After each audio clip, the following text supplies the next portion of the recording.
তাহলে আজকে 18 নম্বর কায়দা আমরা শিখতেছি না। 18 নম্বর কায়দাটা কি?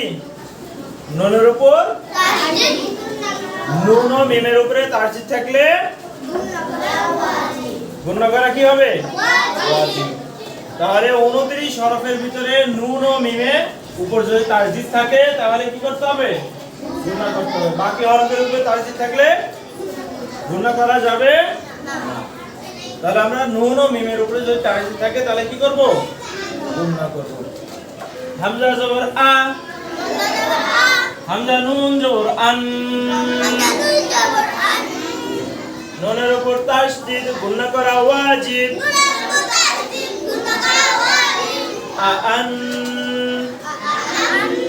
নুন জবর না, কাফ মিম পেশ কুম,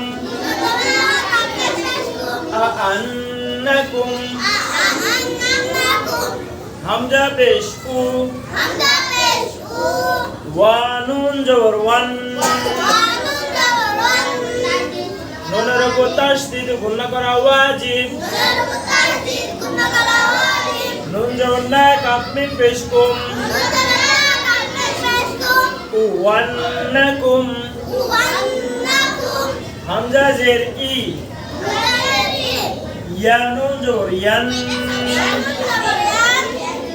কায়দা বলেন।